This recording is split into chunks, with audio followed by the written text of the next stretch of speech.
Okay, so Giorgos will be presenting today the paper on compact certificates of collective knowledge, and he is a electrical engineering PhD student at Maryland Cybersecurity, also advised by Babis here. And before that, he completed his BSMS and Master's in Computer Science in AUEB in Greece. He is mainly interested in applied cryptography and consensus protocols, and also any problem related to blockchains. So yes, Giorgos, please, now. Thanks a lot for the introduction. Hello, everyone. Yeah, I haven't had the honor to come visit at Yale so far. Hopefully, I'll be able to do so soon. But yeah, for now, it's nice to meet you via Zoom. Okay, let me start presenting. So today I want to talk about a very interesting paper, a recent one by Mikali et al. I think it's a work main grant for an issue that they wanted to solve there, like improving a technique for more efficient checking of their blockchain. But it doesn't matter for us. We'll just show the primitive today. So the primitive specifically is compact certificates of collective knowledge. And the goal today is to explain what these certificates are, specifically define them, show a very simple construction, and also show the evaluation they did in their paper that shows that actually these certificates are much more efficient than the base case construction.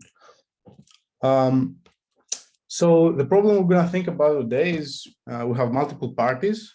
Some of those parties, they want to attest that they have witnessed a specific event. So you can think of this event being the current state of a blockchain, or parties receiving a message and wanting to show that they actually received the specific message. So in the case where these parties want to collectively attest to this event, meaning all of the parties together, they want to gather their own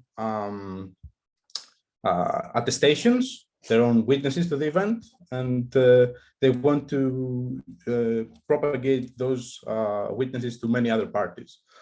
This could be a case, for example, in a blockchain where parties want to agree on a specific current state for the chain based on some majority rule.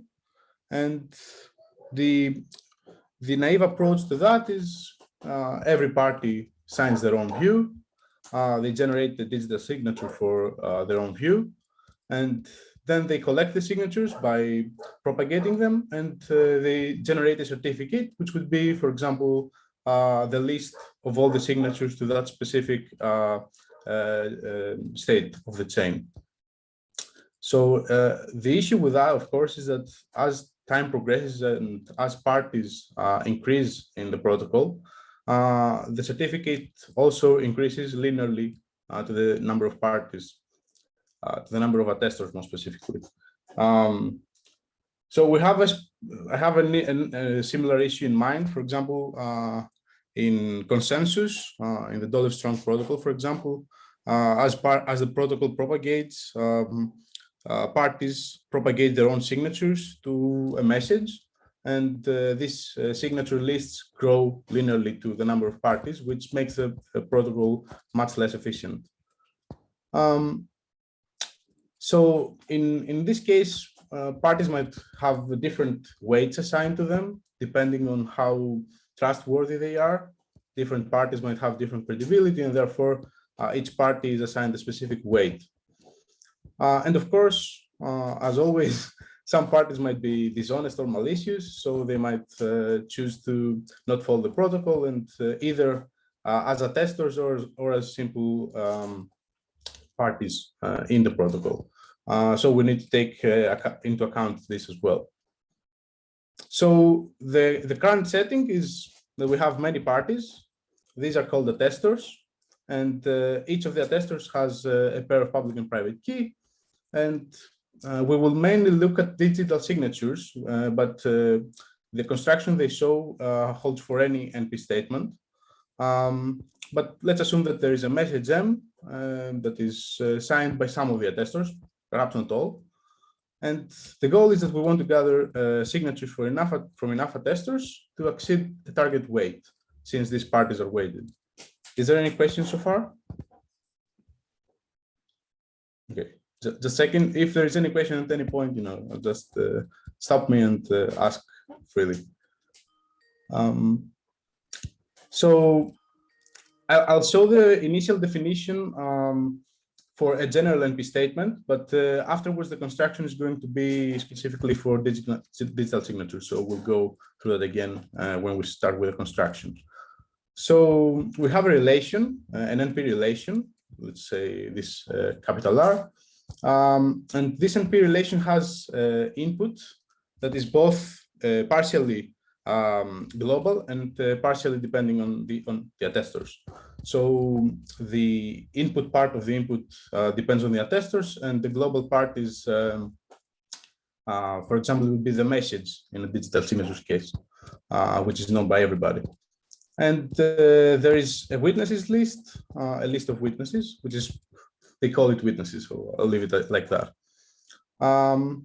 And like a concrete example of a statement would be that as I said, the input part is the public keys of the attestors that sign the specific message. The global part is the actual message, and the witness in such a case would be the signatures of the signers, of the attestors. So if a probabilistic polynomial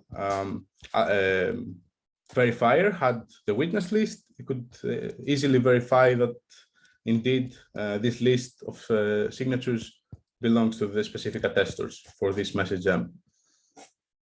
So the protocol that we're going to present, the compact certificate protocol, is going to be basically a prover and the verifier who interact, and they also have access to a shared random oracle.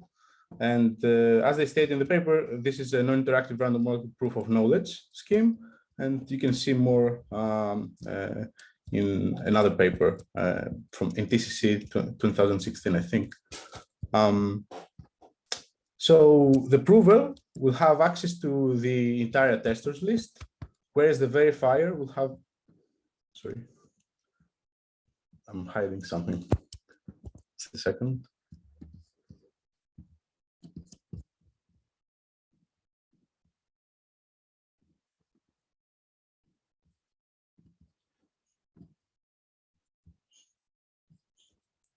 Okay, probably better. Okay, so the verifier has access to commitment to the attestors list and not the entire attestors list. We'll go through exactly what the attestors list is later on. So let's go again through the definition. We have an NP relation with some input and a witness. An attestor is specifically a pair of input and weight. And attestors is the list of all these pairs. And witnesses is a list of same length as the attestors list, where for some I, for any I, it holds that, not for any, sorry, for some of the I's, it holds that the attestors input and the global input, which would be the message, and the witness belong to the NP relation. All these I's for which the above relation holds are called the valid values. And for all these valid values, over all these valid values, we will compute the total weight that the prover has. And specifically, the tuple of attestors and input and witness is sufficiently weighted. It's called sufficiently weighted if the total sum of the weights that the prover has from all the attestors exceed a specific value, which is W, not proven weight. It's going to be W throughout the whole talk. So disregard proven weight and have W instead in your mind. Sorry, in this application, what is the global input again? Could you? Specifically the digital signatures, or in general, it could be some shared information. Specifically for the digital signatures, is going to be a message, which is going to be signed by the attestors, Okay. and we want to have enough signatures from enough weight. And the attestors is what? The attestors? You can think of the parties. The attestors are the parties, and some of these parties actually attest to a specific event, but it's not definitive that all are going to attest to this event. Okay. We just have a list of parties, and this list basically has their own weights and their public keys. That's the list of parties. Okay, good. Thanks. Any other question? Okay. So given that we have a sufficiently weighted tuple, the prover wants to produce a certificate for this tuple.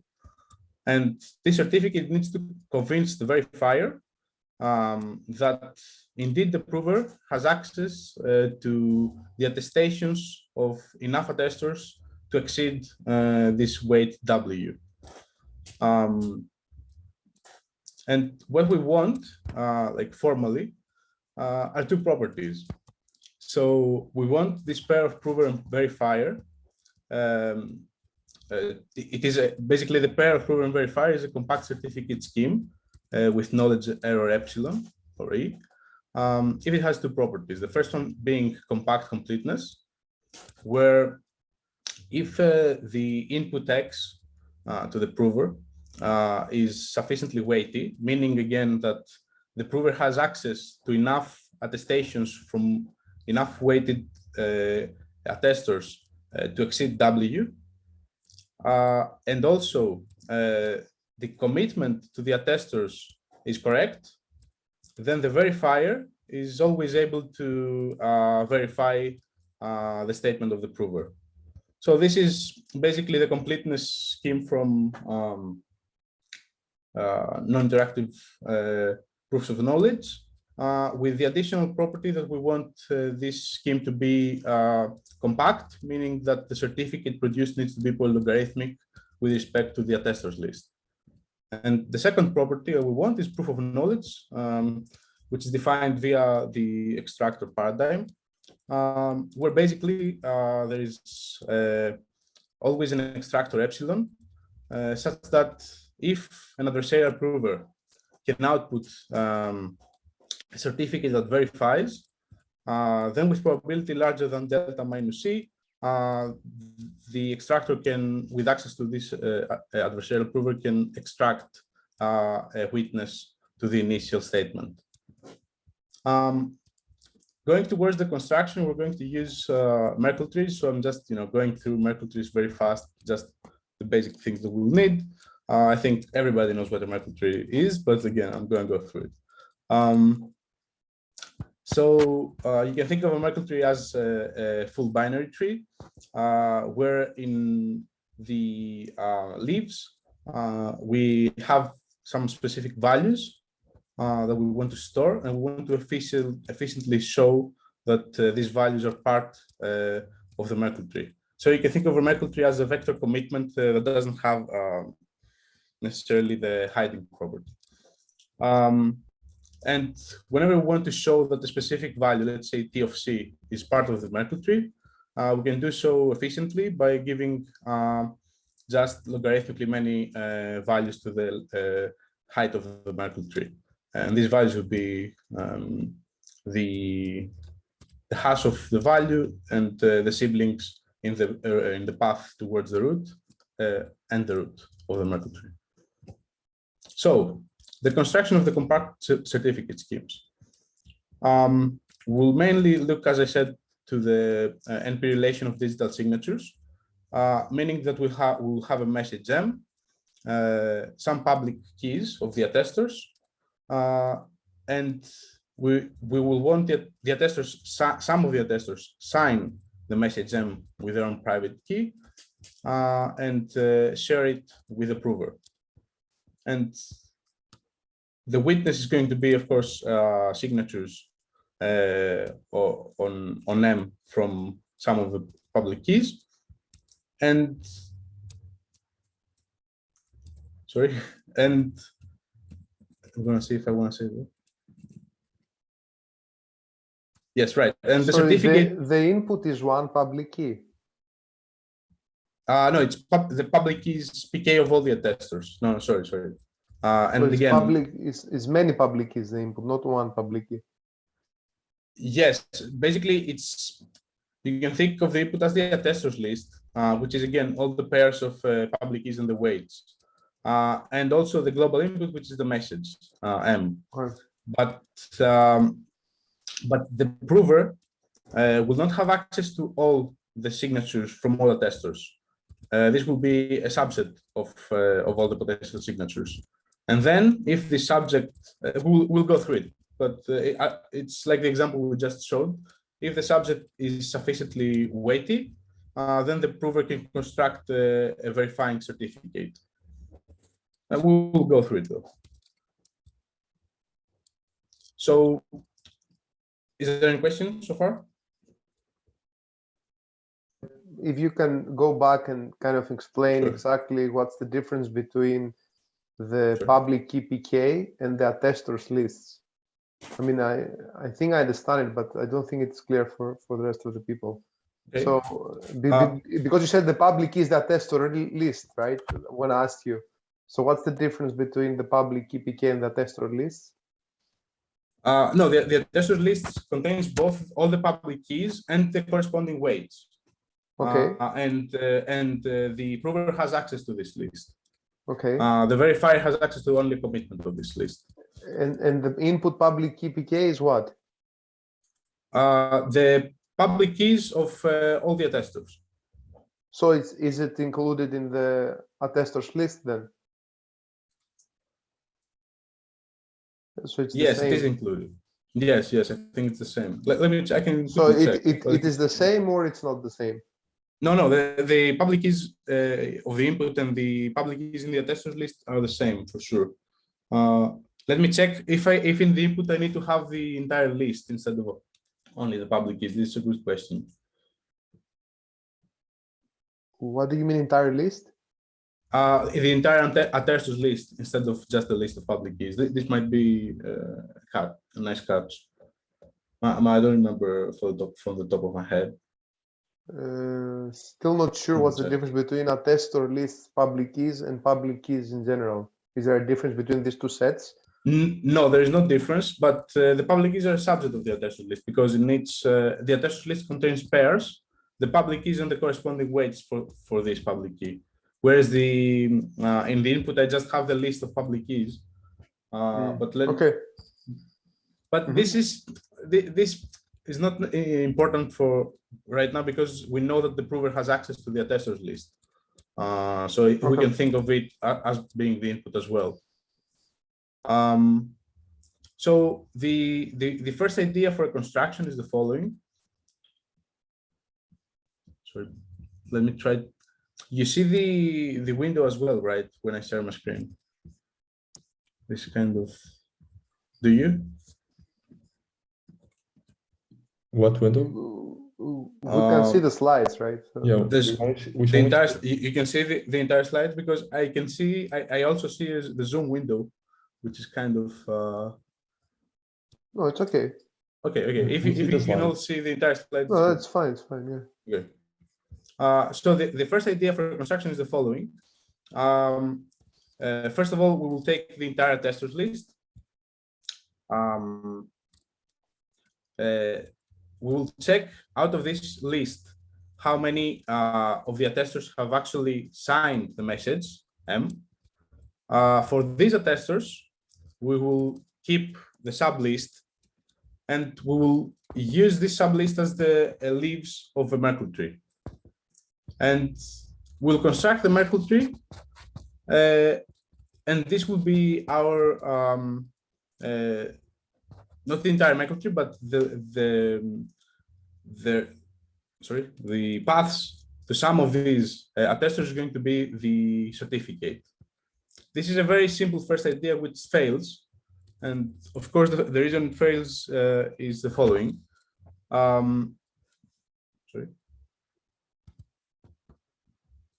Okay. If the leaf selection of the verifier is uniform, meaning that the verifier just out of all the potential attestors picks a random subset and queries the prover for this subset, then in the case where a few attestors have very high weights, they have the same probability to be picked with any other attestor. So this might be a very small probability, especially if we have a lot of attestors attestating to this event. And therefore, the verifier will be convinced much harder, because even if he asks for, let's say, 10 or 100 of the attestors, if there are just a few attestors with very high weights and the rest of the attestors have very small weights, the verifier will eventually see just a few attestors with small weights. So it's much harder to convince a verifier that the prover has sufficiently many weights. And similarly, some of the attestors, in the very trivial case where you have the entire attestors list in the final level of the Merkle tree, some of the attestors will not have any signature on the message at all. Therefore, they will not help the prover convince the verifier at all. For the second part, it's very easy to see a fix. We can force the protocol to choose only among attestors with who have signed the message. And of course, we would love to pick attestors proportionally to their weight. The idea towards that is the following. We compute, the prover computes the total weight that he controls, the total weight for which he has seen a signature from an attestor, sorry. So let signed weight be this total weight. And then what the prover can do is partition from 0 to signed weight into sub-ranges. And each sub-range is going to be specifically for one attestor. And it's going to be proportionate to this attestor's weight. So I have an example here that we can see visually. Sorry. I cannot point, sorry. Okay, I'll keep it like that for now so that I can point. So for example, say that this is the entire range from 0 to signed weight. And we start from 0. And for the first attestor, we have this part of the range. And we specifically say that this is the part of the first attestor, the second attestor, etc., depending on their weights and whether or not they have signed the message. For example, if the third attestor hadn't signed the message at all, his range is going to be a 0 range. So that's just so that we can visualize this idea. Go back. So given this idea, the protocol is as follows.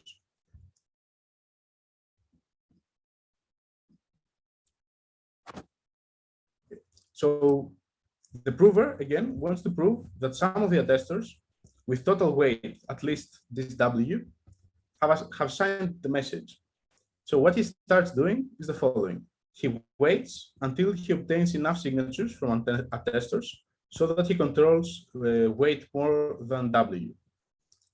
Then he creates the signatures list, which is specifically a list of triples. Each triple contains a signature, the actual signature of an attestor.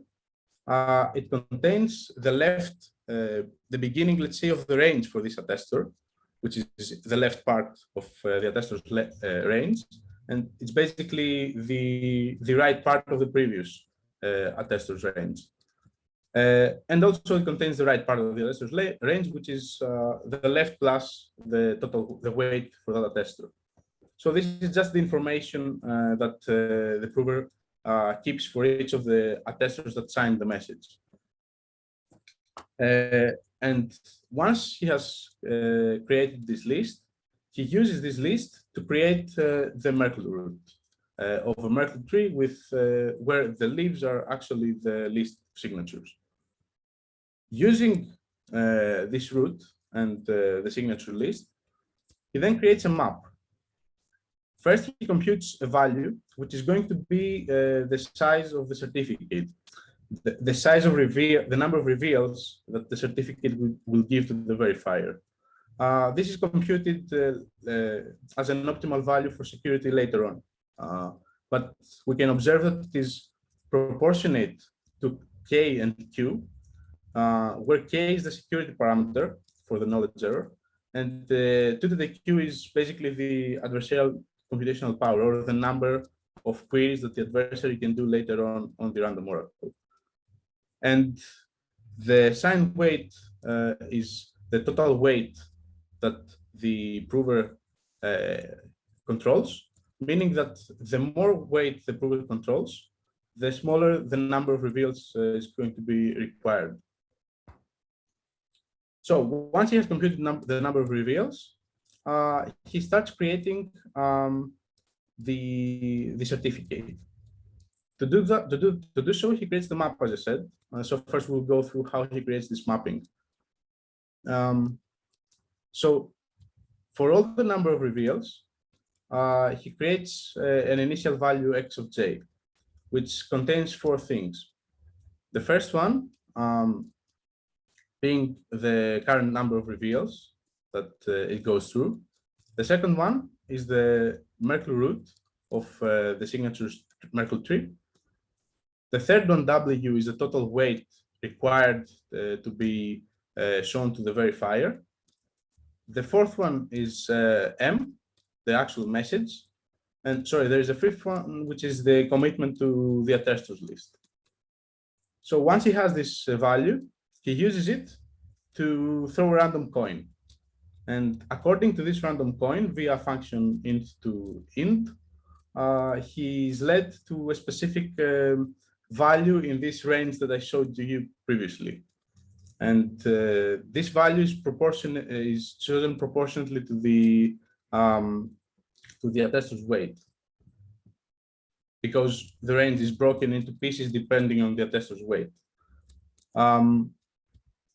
Therefore, once he has defined these values, he can create a new input to this map, which is now that's a couple of 4 things specifically, where the first one is the signature of the party of the attestor, sorry, to which this random coin showed. The second one is a proof that actually this attestor has a leaf in the Merkle root of signatures, meaning that this attestor has already signed the message. The third one is the information about this party, which is contained in the attestors list. And the fourth one is a proof again that this party is indeed an attestor.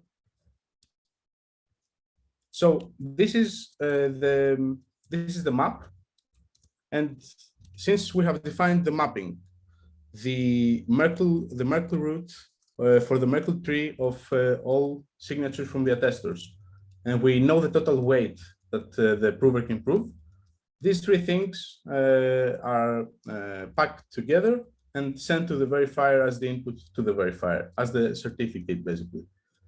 Perhaps this is a bit, non-trivial. So again, if there is any question, I can wait.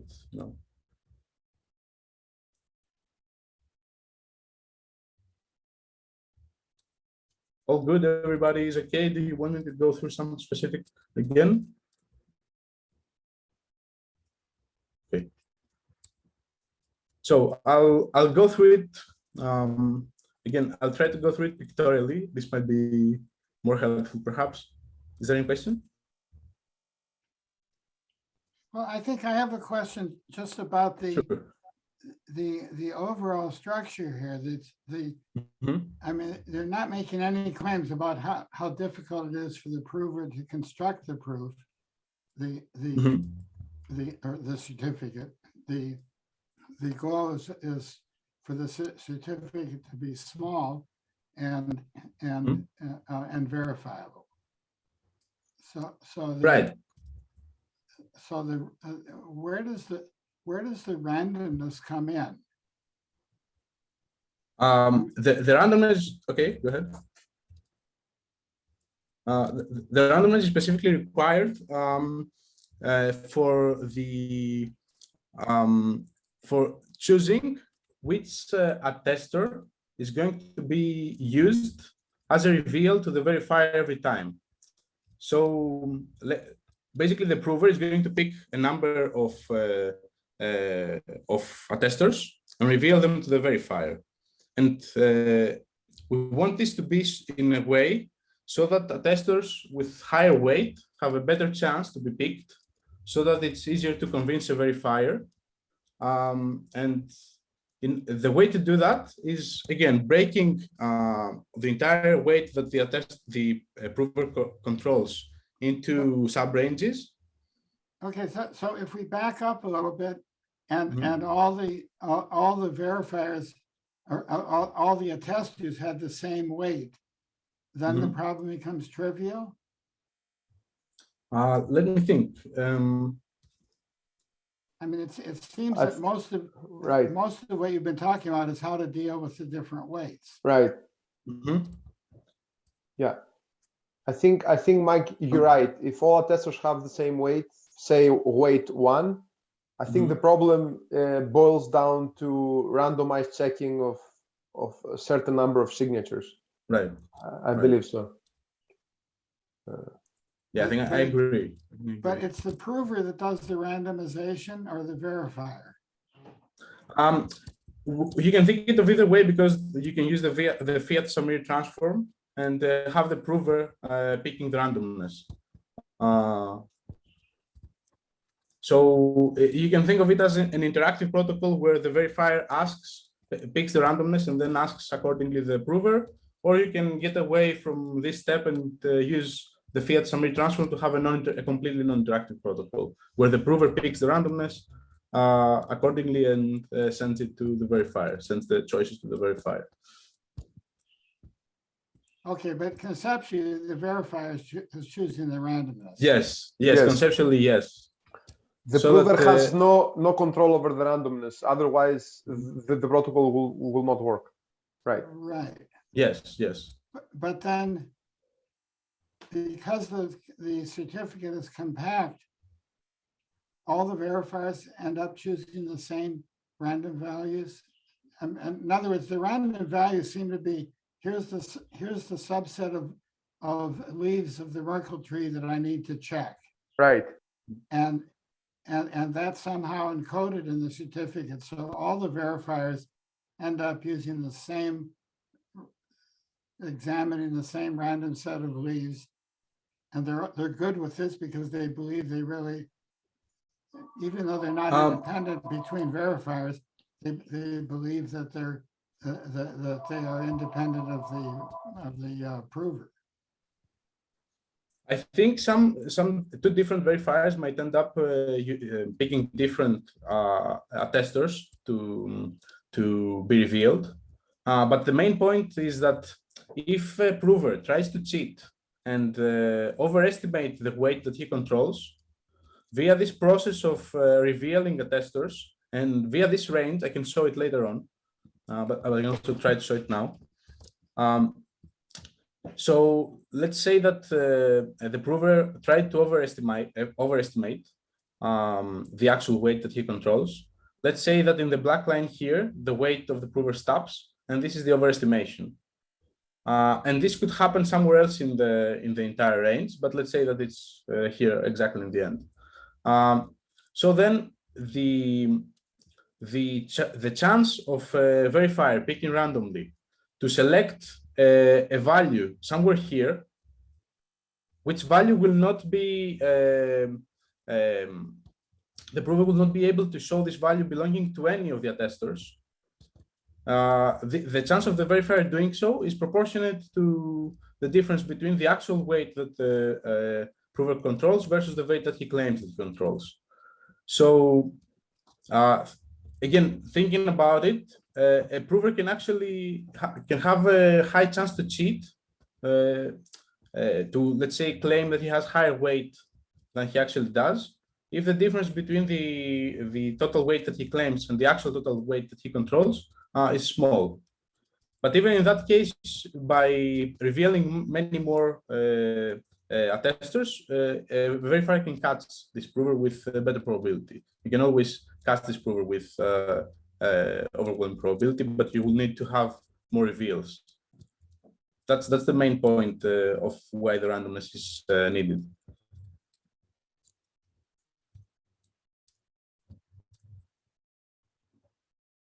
Did I cover your? There's still some. Well, I mean, I still have the question about whether whether all of the verifiers end up looking at the same subset of attestors. No, I think this is definitely not going to happen with with certainty, because, for example, when the verifier picks randomness, he has some chance to pick randomness that will get him to the range that belongs to the first attestor, for example, or he has some chance that he will go to the range of the second attestor. Okay. So okay, there's, but the certificate is so small that if two verifiers choose different sets of attestors, then they both have to be part of the certificate, and so I don't see how it's possible to have a small certificate, but you give the verifiers the ability to ask for any piece of the Merkle tree that they feel like. the range might be large, right? You might have many attestors that sign the message, so the actual range might be large. But the reveals that the prover will do through the certificate is basically the number of reveals the prover does, and the Merkle proofs required for this to be a valid certificate. So the number of reveals is going to be logarithmic to the actual number of attestors. That's the point. But therefore, there might be different attestors revealed to two different verifiers. Okay, I'm sorry. I guess I missed the whole reveal operation, where that comes in. Okay. Okay, so the reveal operation is basically which attestors are picked in every iteration of this for loop. So in this for loop, which goes from 0 to number of reveals, every time we throw a random coin, and according to that coin, and with probability proportional to the weight of each attestor, this coin gives us back a value. That this value goes to a specific part of the range that I showed, to this range here. So, for example, we'll throw a random coin. We will hash, which is basically a hash. That's where it is. A hash that leads to some value within the range.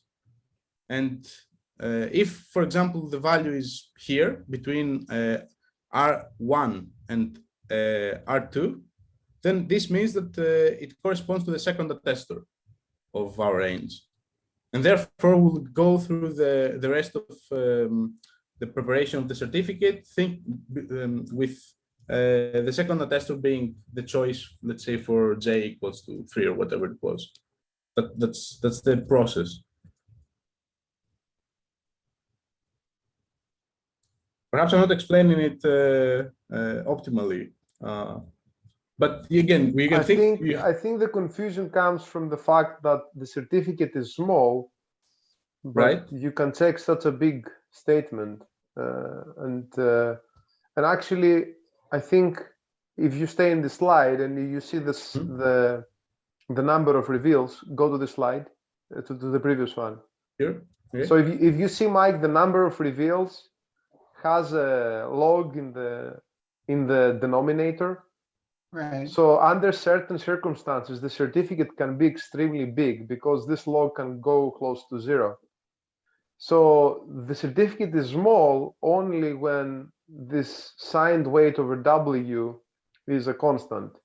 But this can go very, very close to 0. In particular, if signed weight equals W, this you cannot even define the protocol because this log is 0, right? Which means the certificate is huge, right? So the certificate is small only under certain circumstances when the lower bound, the threshold W, and the signed weight are if you take the ratio, this is a constant, right? But it's not a constant. If it is not a constant, then the certificate can be really, really big, right? So this is kind of a caveat of this, right?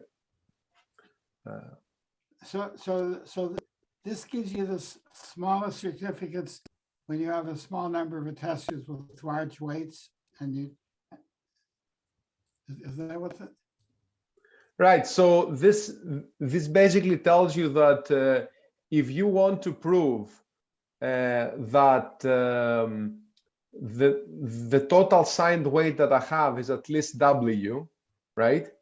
right? And the actual signed weight I have is, say, 2 times W, Right. then this is a small certificate. But if the actual weight that I have, it's, W plus 1, or, very, very close to W, extremely close to W, Right. then this is going to be a huge certificate, right? Because, right, so it depends. So in other words, if you increase the lower bound that you're proving, the certificate will become big. If you have a smaller bound, you don't want to prove an aggressive statement, then the certificate becomes small. Because, I mean, if it is like, I want to prove that I have at least one signature, yes, sure. I mean, this is, you can, right.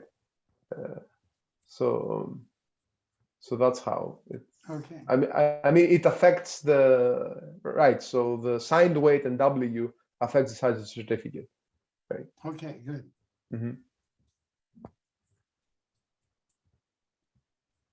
Okay. So I think we covered most of this by talking for this question, but I can go through it very quickly. So basically, what the prover does again is he will create the signature list, which contains the signatures of the attesters that signed the message, and it also contains the sub-branches for each of these attesters. And the sub-branches are explicitly defined through their left and right bounds. And he also updates the signed weight, and he waits until the signed weight is more than the W that he wants to prove to the verifier.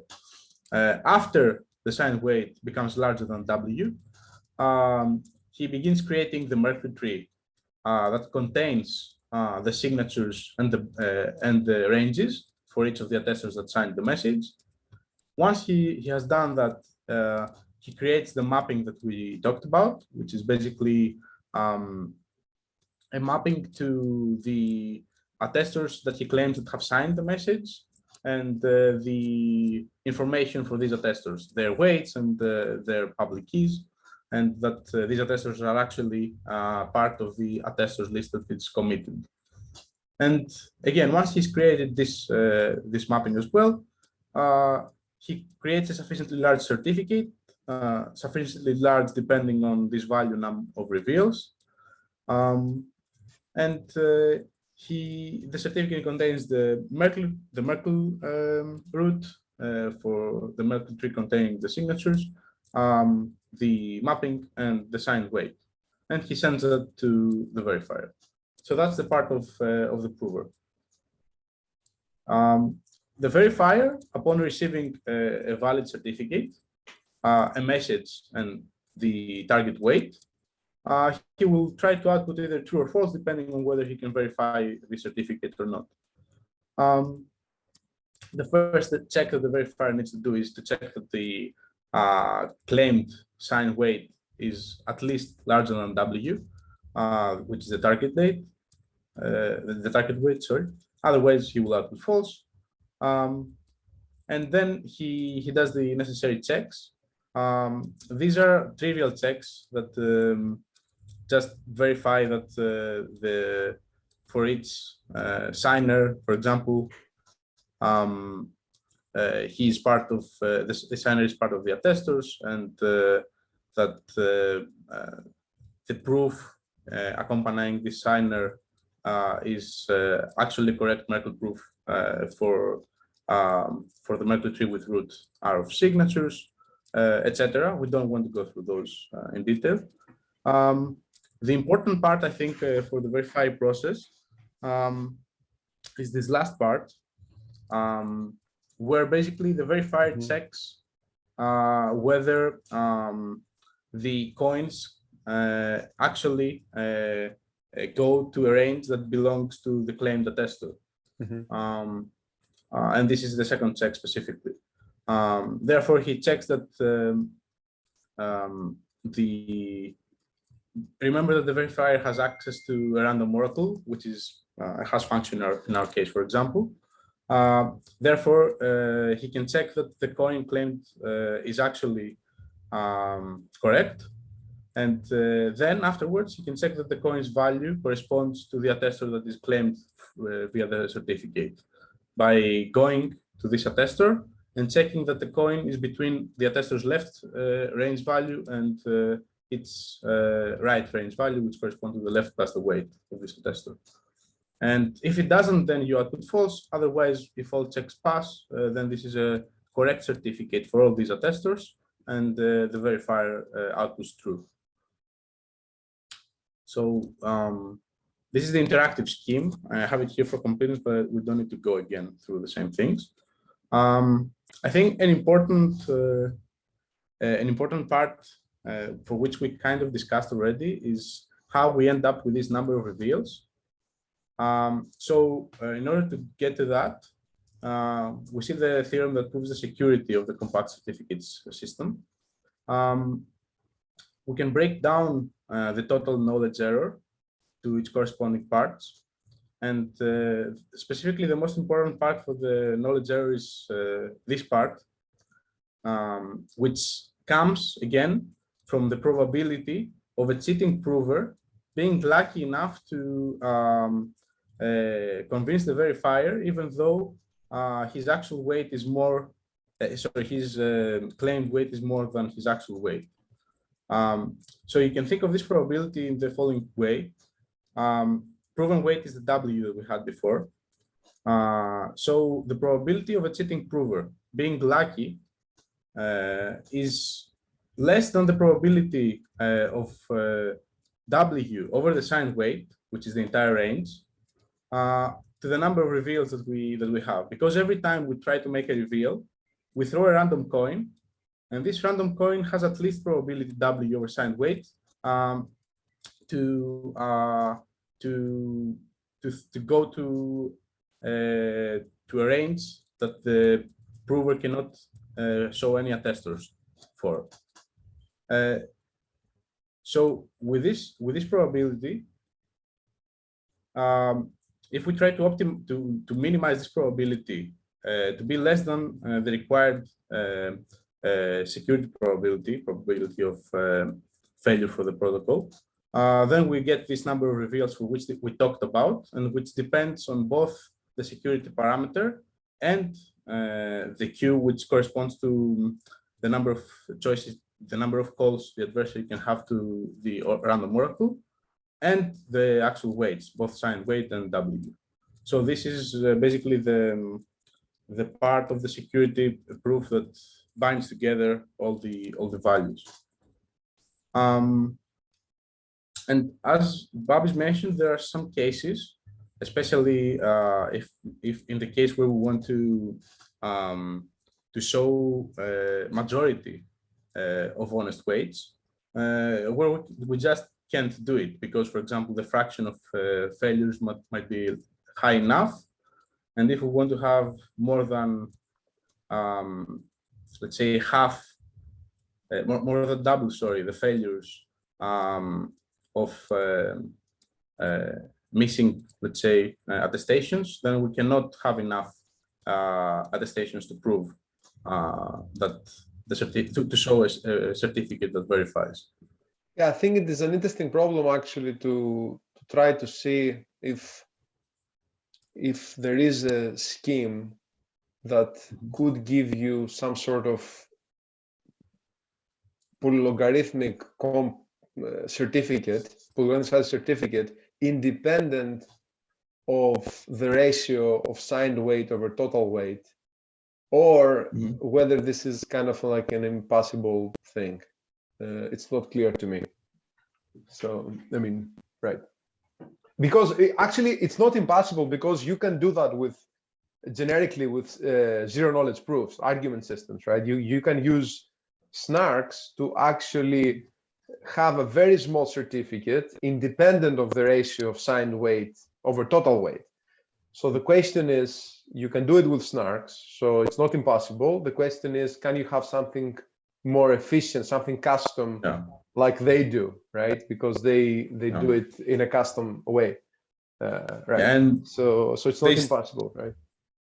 They state exactly that in the paper as well. They state at the beginning of the paper, they state that we can solve the same problem with snarks, right? But it's very high cost. Like, and what they wanted was to find something efficient, because if you want to have, you can also do it by just combining all the signatures, for example, and this is linear. But snarks might be even costlier. So the question that they ask there is whether you can combine snarks with an idea like this scheme. Let me remember, but use snarks not to prove that, not use snarks for each attester, but use snarks to prove a claim like, I have enough attesters to prove this weight, something like that. I need to remember this. But yeah, they state that this is an open question, an interesting one. So they also implemented this protocol. I couldn't find the code. I went to look at the code, but I couldn't find it. So if anyone knows if this code is available, it would be awesome. But what they state is that in terms of the size of the certificates, their approach is 50 times to 280 times better. Basically, for, let's say, if you had 40% of signatures present, sorry, let's go with 50% of signatures present, and proven weight, let's say 10%, you get something like 100 kilobytes, something like that. Whereas in the baseline size, which is the case where you just have all the signatures together, this would be of size, let's say 10 megabytes or something. So right from the start, this is much better. And it's even better in terms of time for verification, where at the beginning, the simple case, like the naive approach, is very fast. It's much faster, actually, just, let's say, for 100 attesters. But once you go to the thousands or to the million of attesters, it doesn't scale. The naive approach doesn't scale, whereas their time actually improves. And that's because you will have more weight. So as we said, if you have more weight than the weight that you want to prove, you can decrease the size of the certificate. So it actually helps them. So this was it, basically. Yeah, but if your weight is very close to the weight you want to prove, then the certificate becomes really big. Right. If you have weight that is very close to the weight you want to prove, then it becomes very big. Yeah, this is always the caveat with their approach. Right. So you can also think about it in another way, which is you can tolerate some cheating from the prover. Like, if, for example, the prover, like in the example we said before, if the prover can prove weight up to W, and he claims that he can prove weight up to W+1. Perhaps when this scales, we can tolerate such small differences. Right. Like this has to do though with how you want to approach the problem, and then the certificate might still remain kind of smaller. Since we have only 2 minutes, are there any questions for Giorgos? Discussion.